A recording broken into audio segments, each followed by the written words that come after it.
Good evening, ladies and gentlemen. I'm Ryan Bujan, host of Cowtown Movie Classics, and tonight we're celebrating Hollywood's golden year, 1939, with one of my personal favorites. It is director William Dieterle's version of The Hunchback of Notre Dame. I know this is a story that's been adapted so many different times, so many different iterations.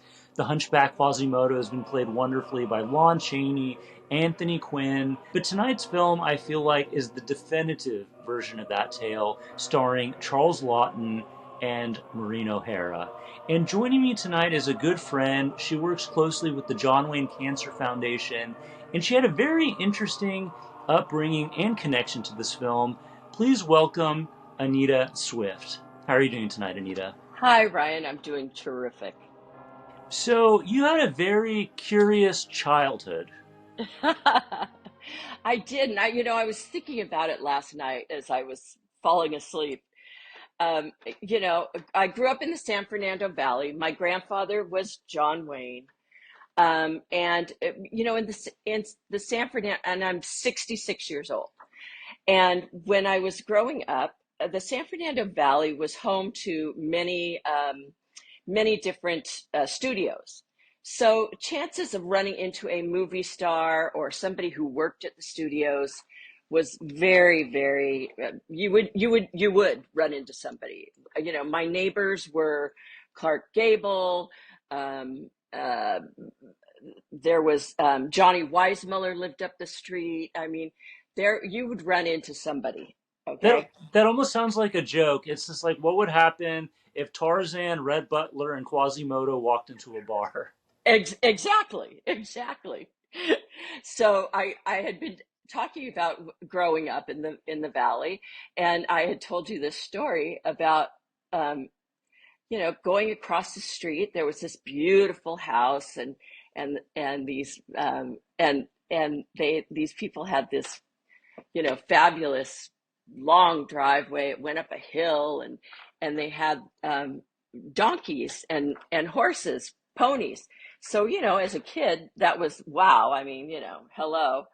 And so we used to go So, across the street. if you don't mind me, just to paint the picture, so was it like a ranch property? Was it a lot of land? Yeah, so it was probably about 5 acres Hmm. in the middle of the valley. And at that time, it was everybody had about an acre of land, and it was right off the big boulevard in Encino, California. And their piece of property went up a big hill, but it had like it was the front of it was all brick, and then it was just a big, kind of green area, and um, it just had all these like little mini ponies and these donkeys. And so we would, every day after school, we'd go running over there with apples and carrots and stuff and be feeding them these, you know, feeding these donkeys. And one day, this lovely lady came down and she said, "Oh, you like my, you love my animals. You children come over here all the time, and thank you for feeding my animals." And we went back home and told our parents, "Oh, we met the people who own the duck." And she goes, "That's the Bride of Frankenstein." And we were like, "What?" You know? And it was Elsa Lancaster, and she lived there with, her husband, Charles Laughton. So that's another one of our neighbors. And she was so sweet and nice and let us go over there and feed those animals all the time. But we loved it because she was the Bride of Frankenstein. But what a It's what a did, sweetheart. did you ever go trick or treating around Halloween time? Oh yeah, of course we did. But they would just have their help was out there in kind of Oh, in the front. okay. They didn't dress up or anything. Oh no, so no full Bride of Frankenstein Oh regalia. no, Or, darn it. No, nope, nope. so what was your interaction with like seeing Charles Lawton? Was he around a lot, or? We only saw him a couple of times, and he was, they were very nice, very, Mhm. very nice people. Um, uh, but very kind of, mysterious to us, because we knew, who they were. So they could have been like just the sweetest people on earth, but we always thought they were mysterious because they were Charles Laughton and Elsa Lanchester. But according to our parents, they were very, very nice and just regular, regular crew. But yeah, Yeah. they were, they were very nice and sweet neighbors. Yeah, well, for the people in the audience who may be unfamiliar, Charles Laughton is considered one of the great actors of the stage and screen. He was incredibly versatile. He came to Hollywood in the early 1930s, following a tremendous career in London on Yes. stage. And you look at those early roles he would play. He was in the original Island of Lost Souls. He was Dr. Moreau. He played Nero in The Sign of the Cross for Cecil B. DeMille. So incredibly versatile. I mean, he was a very, I don't know if you consider him conventionally attractive, but he had this fabulous speaking voice and charisma that I feel like Uh, very few actors amazing, have. amazing Yeah. voice. I mean, the voice was recognizable, you would say. I mean, he was definitely, that voice was like, oh, you knew it was special. He was special. I've heard a story, and I'm going to quote my friend David Delval. He's a film historian, but apparently, when they were shooting Hunchback, this is 1939. World War II had been going on in Europe at this time, and everyone on the set was sort of somber. They were having a down moment, and to raise everyone's spirits, Charles Laughton went up there. Um, to the podium, or he was on stage, he commanded attention on set, and he's in full Quasimodo makeup, and he actually recited the Gettysburg Address with his powerful stage voice. Wow, that's amazing. That I would believe it. I mean, he Hmm. was he was a bigger than life, let's say. You know, he was. Absolutely.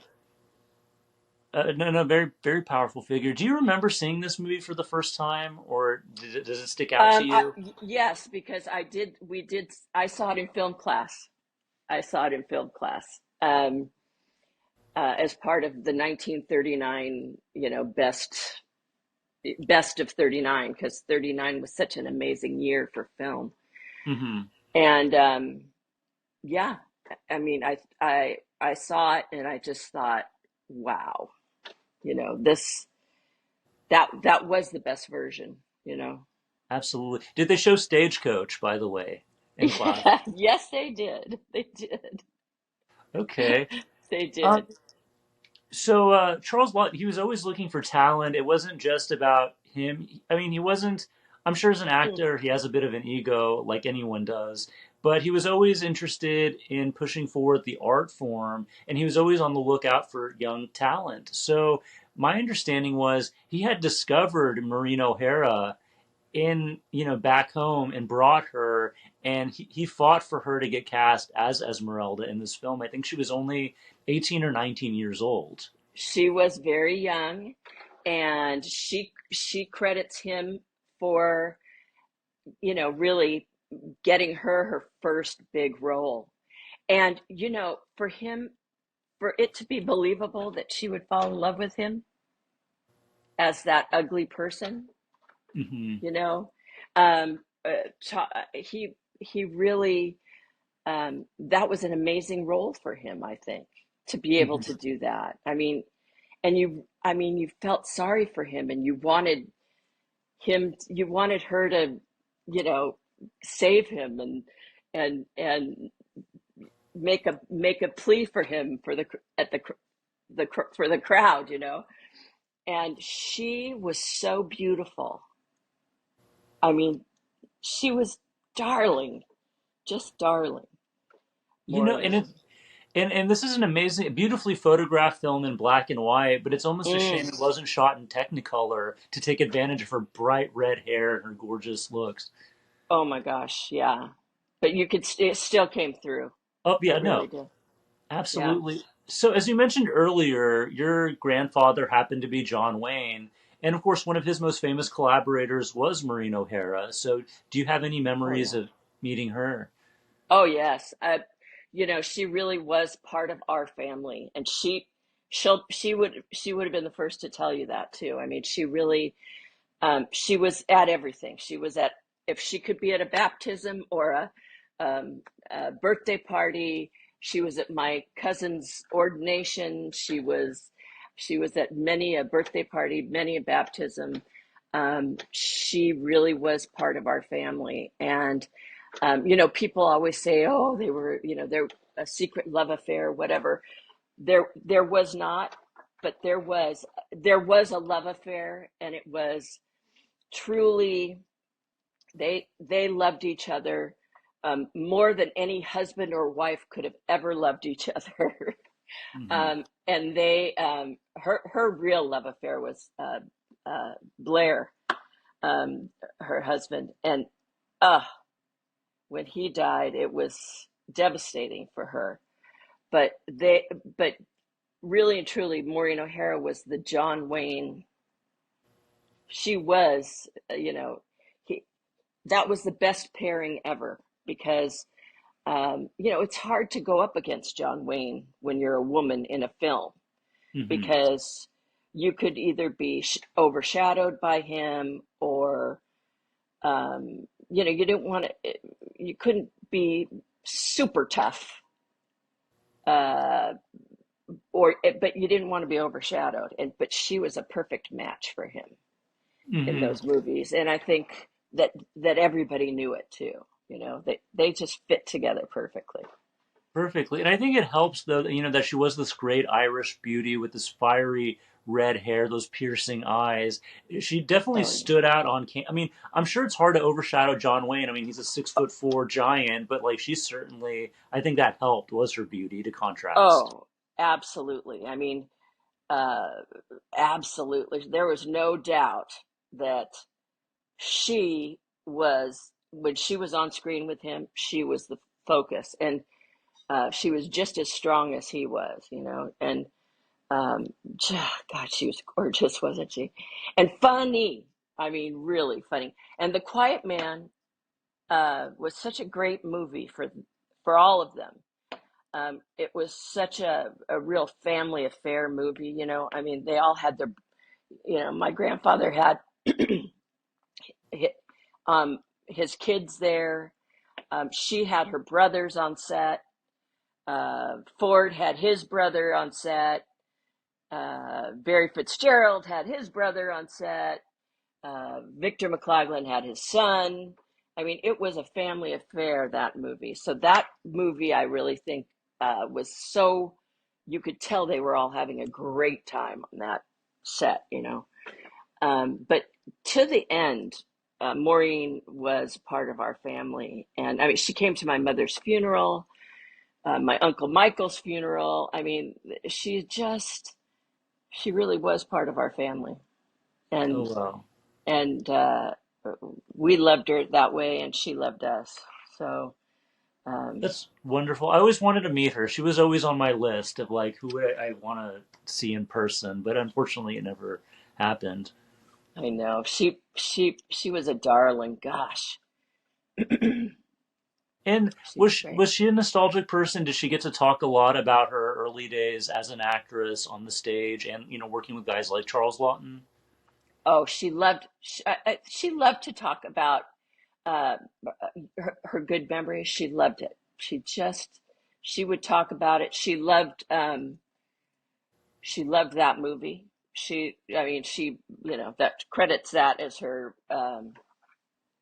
break into Hollywood, and Hmm. really into, you know she had some tough times in Hollywood, personally, and then she she loved John Ford. He was a rascal, and but she could stand up to him. Um, and she did, and you know he gave her some big breaks too.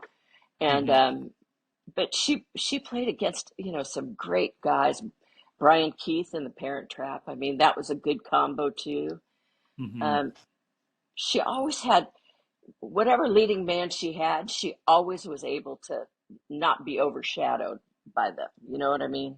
Mhm. She Um, definitely held her own. You know, I think of her. She acted opposite. It was Douglas Fairbanks Jr. in Sinbad the Sailor, another yes, Technicolor movie, and then even Tyrone Power. I think in a movie for John Ford, if I'm not mistaken. So yes, they acted yes. together too. Yeah, she was always. I think she's kind of like Katharine Hepburn. She was able to always stand her ground. She was never overshadowed. People loved her, thought she was great. She was funny. She could be. She could play anything, and she Right. was.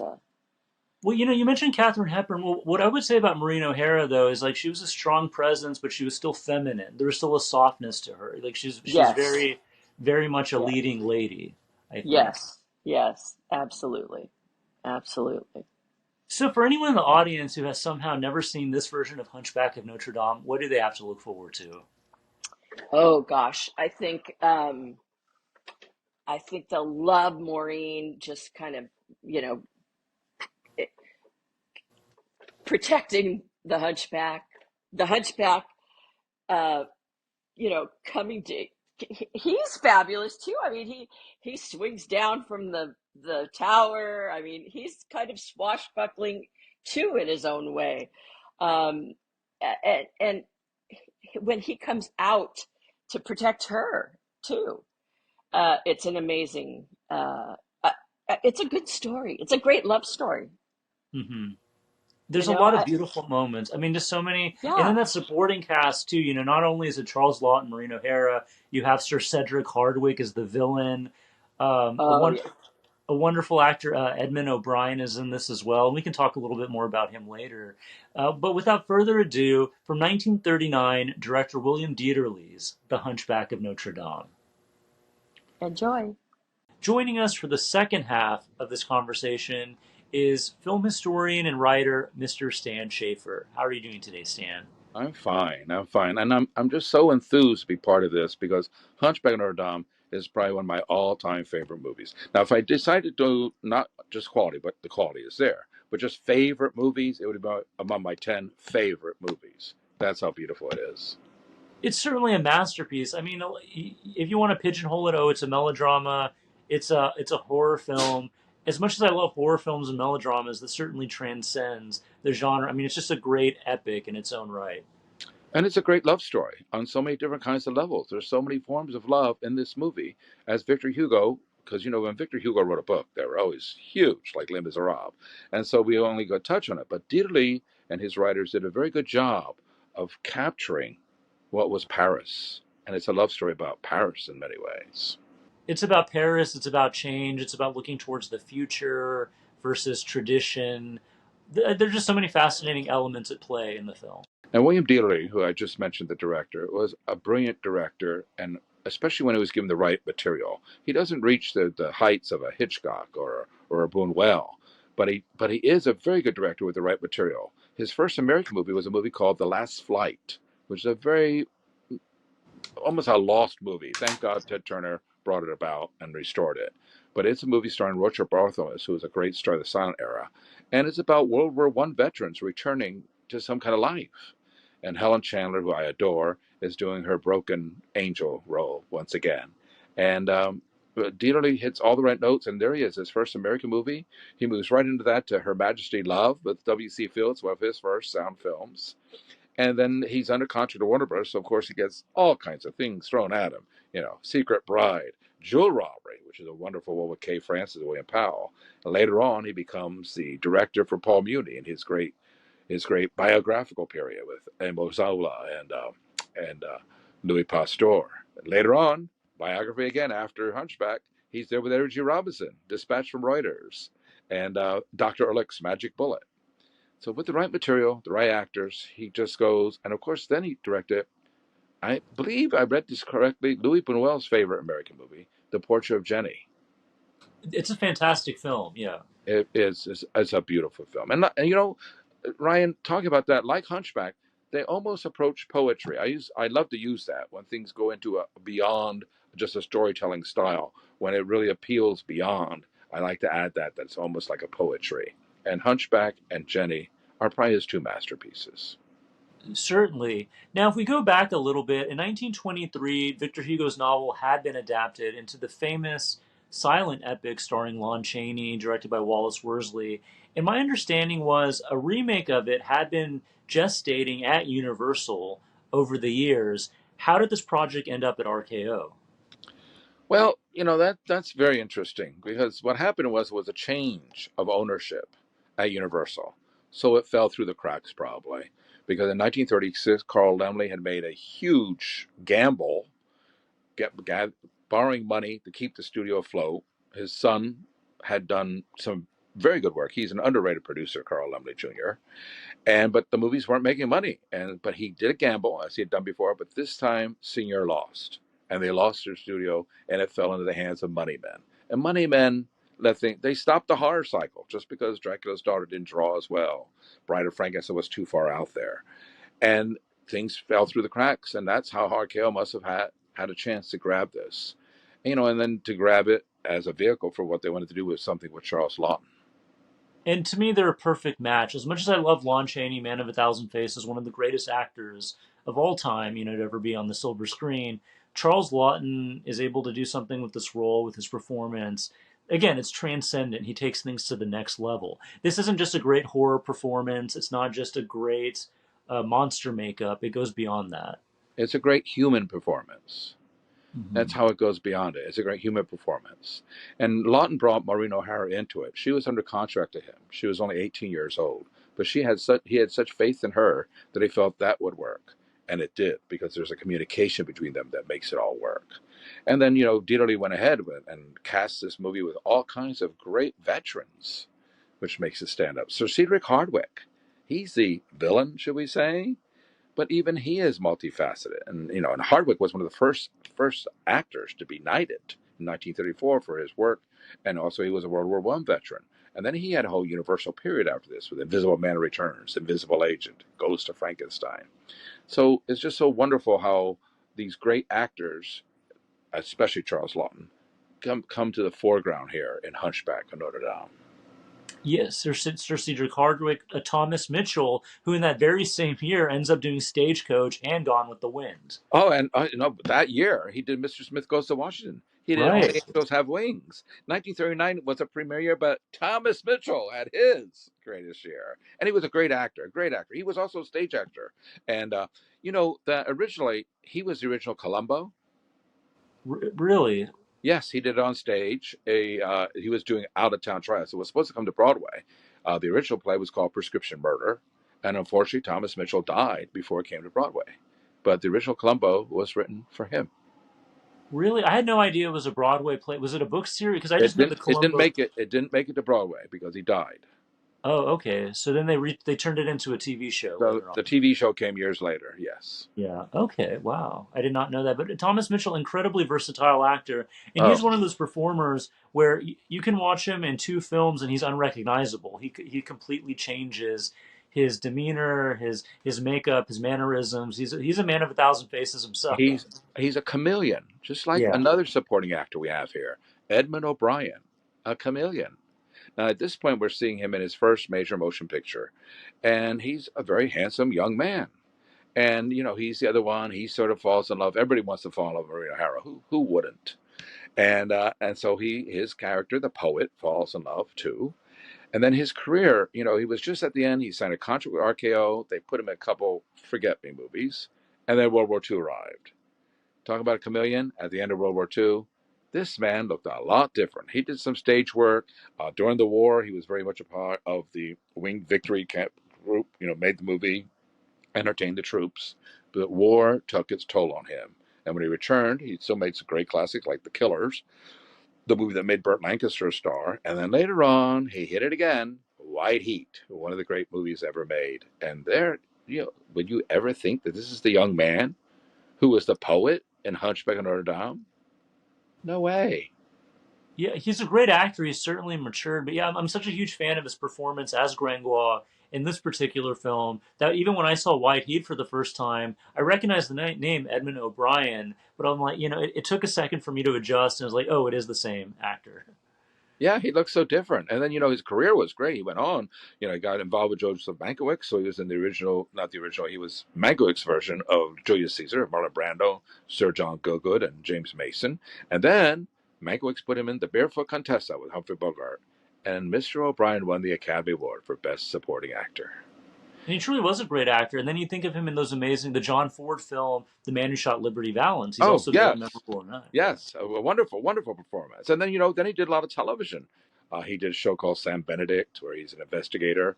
And then he did The Long Hot Summer. The Long Hot Summer didn't hit it as a show, but it was a remake of the movie that Orson Welles did, and Edmund O'Brien played the role that Orson Welles did in this TV show. Welles did the movie. But a problem, what happened as he got older, it started happening in mid-50s, people realized it. But he fell victim to Alzheimer's disease. And unfortunately, the man died. He wasn't even 70 when he died. But the disease really curbed a career that just was going on and on because of the immense talent that he had. And it's heartbreaking when Alzheimer's affects anybody, but can you imagine, especially an actor, when your entire lifetime is spent, you're memorizing these lines, these stories, this dialogue, and then eventually that all goes Well, he away. was trying to hide it. He would go off for whole periods in his trailer and not be seen. And then if someone found out that he was actually in there, had someone working the lines, trying to get everything down just right. Of course, if you're John Barrymore, Lauren Brando, you just have your lines taped on someone else. I was about to say that, yeah, he didn't have someone on set with the cue cards taking care of that. RKO, they spared no expense making this as lavish and spectacular as they could. But then part of me wonders, if it had been made at Universal, that same year, Universal did the Tower of London, which it's a very handsome movie in its Oh, own yeah. right. So maybe they would have done something interesting with it. But speaking of Universal horrors, you mentioned Sir Cedric Hardwicke, another great horror icon who has a small supporting role in this film, of course, is George Zucco. Oh, my God. I love George Zucco. Yes, he has a small role, but a nice pivotal role. But yes, a small role. But of course, this is right before he moves on over to Universal and makes a movie that probably helped change his life, The Mummy's Hand. And as Professor Andoheb, who doesn't feel they should be investigating the mummy, he started making movies in which, well, he was always a little bit out of his mind. And The Mad Ghoul and Dead Men Walk. Dead Men Walk, I love that movie. It's a PRC, really low, one of Dwight Frye's last movies.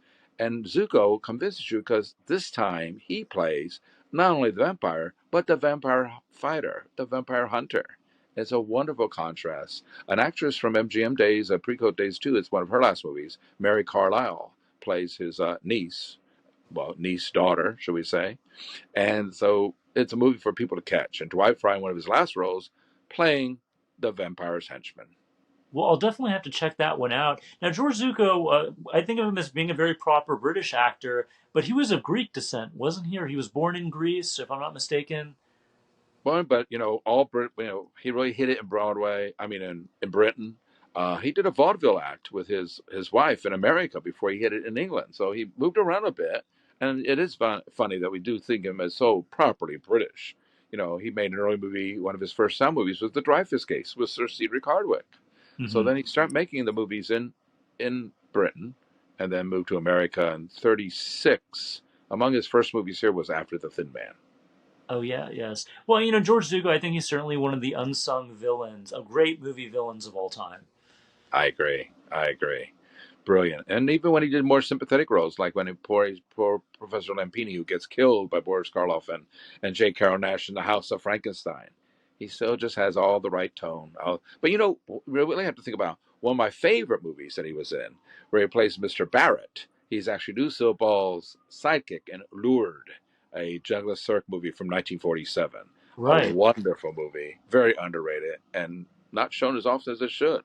And there we see that he loved doing comedy. Dwight Frye had a great career on stage in comedy also. So sometimes we lose these things when people get Hollywoodized. They put them in a certain type. Sidney Greenstreet was a great comedian until he played the Fat Man in The Maltese Falcon. And Warner Brothers didn't really want him to do much more than play those kind of roles. Right. I mean, of course, typecasting is a big curse for a lot of actors, but one actor who managed to avoid that trend was Charles Laughton. He was allowed to do different genres, different characters, and built them from scratch.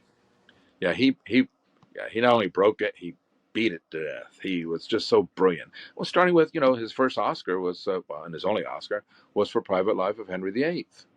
And it's so brilliant. That's how people remembered him. Remember Henry VIII, it pops in their minds still as a picture of Charles Laughton in their heads. And then later on, Charles Laughton, another Academy Award worthy performance, but he didn't get it that year. Billy Wilder's witness for the prosecution with his wife, Elsa Lanchester. Oh Yes. my God, just so brilliant. And then he finishes his career with Spartacus. And it's we're naming classic after classic, and it should be mentioned, our audience may be familiar with this film. The only film he ever made as a director was The Night of the Hunter with Robert Mitchum. So this man was just filled with talent and vision. Well, he also realized the language of film. And he felt to really hit the language of film, he had to study the master, and that would be D.W. Griffith. So he studied his films very, very in depth. And then what did he do? He cast the first lady of film, Lillian Gish, and she's perfect in the role, perfect in the role. And well, I'm sorry if I'm going to repeat this, but there we have it, poetry on the screen.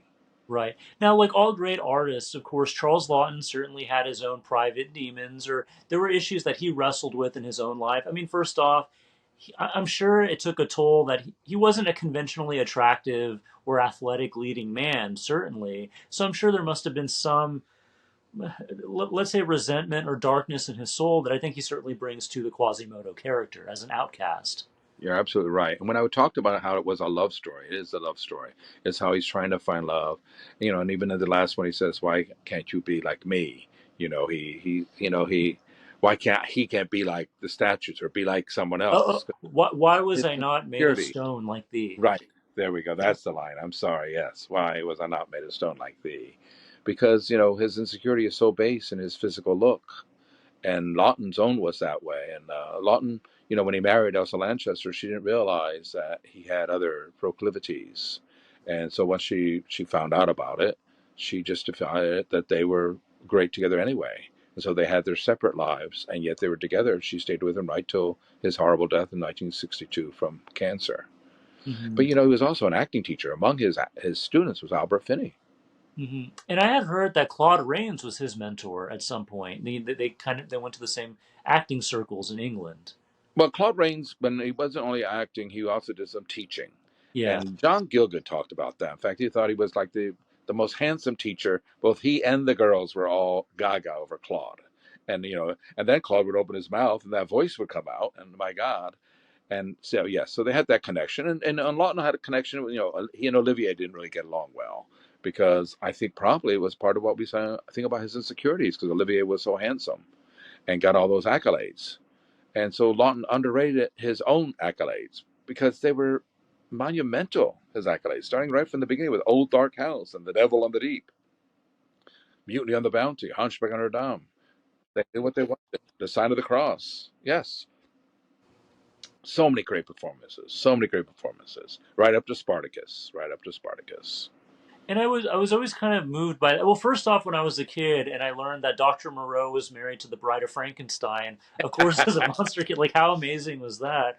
But I was always quite moved by their relationship. The fact that Lawton was openly gay in his own life, within his circle, but there was still a genuine love between him and Elsa Lanchester till the end. Well, sometimes the love can go beyond the physical. And so it was just a devotion. They knew each other so well that they could help each other where they needed to. And he was instrumental in her getting cast sometimes also. Mhm. That rapport and witness for the prosecution maybe even says a whole lot about the two of them, just how it was, his nurse, but totally devoted, but she really knew what kind of a character he was. So he's not going to get away with things that he get away with anybody else. And I'm sure Mhm. that's how she was in real life with him. Right. And I mentioned this in the first part of our conversation, but I was talking to David Del Val, and he mentioned that there was one day on set where, there's news of the war happening overseas, where Charles Lawton, to boost the morale, he's in full Quasimodo regalia. He goes up to the pulpit and ends up reciting the Gettysburg Address in his I amazing heard that. voice. And So, he did that too when he was played Ruggles and Ruggles are at Gap.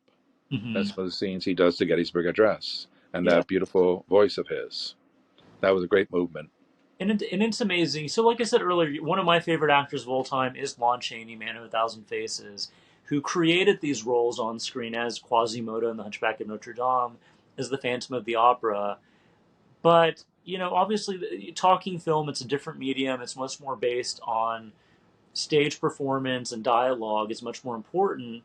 That it's almost blasphemy to say this, but when it comes to Quasimodo, well, first off, like this is probably even more blasphemous. As we mentioned, Claude Rains. When it comes to the Phantom of the Opera, I might prefer Claude Rains' performance because of that that velvety voice. The same thing with Quasimodo. When I think of Quasimodo, the first version I think of is Charles Laughton's version.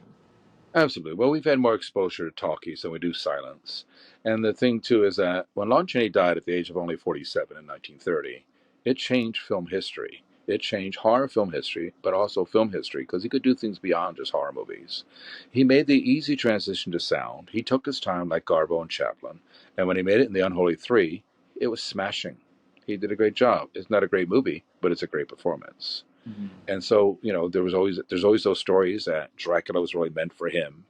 And of course, in Hunchback, there's a probably good chance, Ryan, that they would have made Hunchback at Universal had he lived. Right, and that would have been fascinating to see it done in with sound.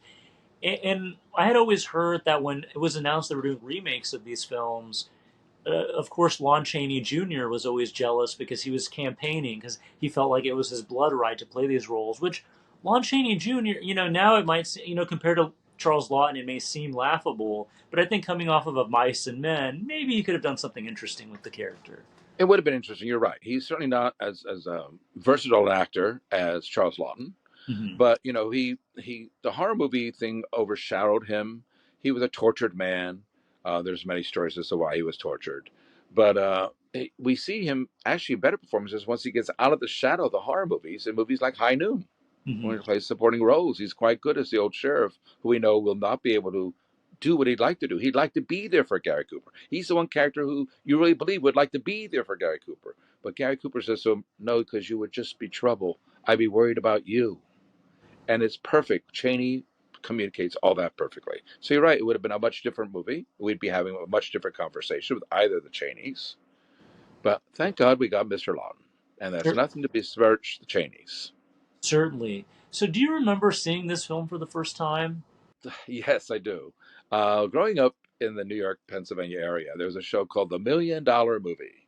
And what the $1,000,000 Movie did was they had the RKO package. So they'd run a movie, and they'd run it every night at 8 o'clock, and on the weekends, 2 or 3 times each day. The same So movie. there's certain movies, like King Kong, that my mother never wanted to see again. And this is one of them. Because once I locked into a movie, I locked into it. And that's began my whole thing with Charles Laughton. And I loved it right from the very first time. And I fell in love with Maureen O'Hara. She was just, and it's funny because you can still see the beauty of her red hair in black and white. Certainly, it certainly shines through So, the screen. But could you imagine if they had shot this movie in 3-strip Technicolor? I mean, the oh, black and white photography is amazing, but can you imagine that in yes, color? yes. It would just be gorgeous because she was, as she became the queen of Technicolor. I don't know. I think Maria Montez might have something to say about that, but Oh, of course she would. She would never be at a loss for speech. yeah, certainly. Well, Stan, do you have any closing thoughts on The Hunchback of Notre Dame? I just want to say once again, it's one of my 10 favorite movies of all time, and it should be anyone else's who has the opportunity to see it. All right. Well, Mr. Stan Shaffer, thank you so much for your time. Thank you. If you're in the audience, I hope you enjoyed this discussion as much as we had having it. Once again, I'm Ryan Bijan. We'll see you next time.